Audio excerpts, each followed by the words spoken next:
ಅಂಬೇಡ್ಕರ್ಗೆ ಅಮಿತ್ ಶಾ ಅವಹೇಳನ ಪ್ರಕರಣ ಬಂದ್ ಹಿನ್ನೆಲೆಯಲ್ಲಿ ಹುಬ್ಬಳ್ಳಿ ನಗರಕ್ಕೆ ಎಂಟ್ರಿ ನೀಡುವ ಎಲ್ಲ ಮಾರ್ಗಗಳು ಕೂಡ ಕ್ಲೋಸ್ ಆಗಿಬಿಟ್ಟಿದೆ.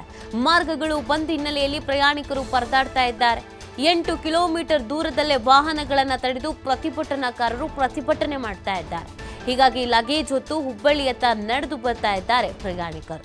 ಇವತ್ತು ಬಂದ್ಗೆ ಕರೆ ಕೊಟ್ಟಿರುವಂತಹ ಹಿನ್ನೆಲೆಯಲ್ಲಿ ಎಲ್ಲ ಕಡೆ ಬಂದ್ ಮಾಡಿಬಿಟ್ಟಿದ್ದಾರೆ.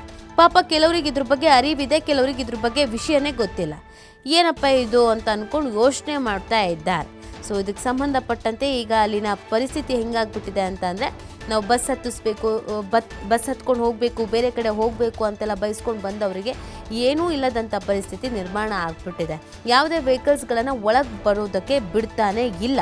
ಎಲ್ಲವನ್ನ ಪ್ರತಿಭಟನಾಕಾರರು ಅಲ್ಲಿಯೇ ಹೊರಗಡೆಯೇ ತಡೆಯುವಂಥ ಕೆಲಸವನ್ನು ಮಾಡ್ತಾ ಇರೋದ್ರಿಂದ ಸಹಜವಾಗಿ ಸಾರ್ವಜನಿಕರಿಗೆ ಇದರಿಂದ ಸಮಸ್ಯೆ ಆಗ್ತಾ ಇದೆ. 8 ಕಿಲೋಮೀಟರ್ ದೂರದಲ್ಲೇ ವಾಹನಗಳನ್ನು ಪ್ರತಿಭಟನಾಕಾರರು ನಿಲ್ಲಿಸಿರೋದ್ರಿಂದ ಒಳಗೆ ಬರೋರಿಗೆ, ಸಿಟಿ ಒಳಗಡೆ ಬರೋರಿಗೆ ತೀವ್ರ ರೀತಿಯಾದಂಥ ಸಮಸ್ಯೆ ಎದುರಾಗ್ತಾ ಇದೆ. ಅಲ್ಲಿನ ದೃಶ್ಯಗಳನ್ನು ನೀವು ಗಮನಿಸ್ತಾ ಇದ್ದೀರಾ.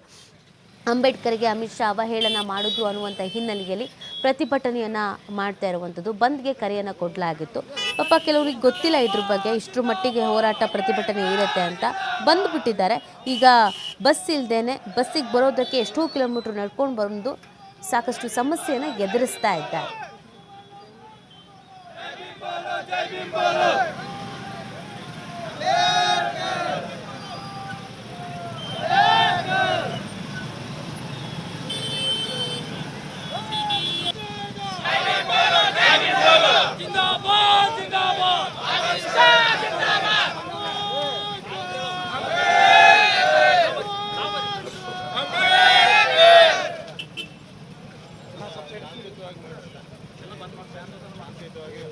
जिंदाबाद जिंदाबाद अम्बेडकर जिंदाबाद जिंदाबाद जिंदाबाद अम्बेडकर जिंदाबाद डॉक्टर बाबा साहेब अम्बेडकर ಅವರಿಗೆ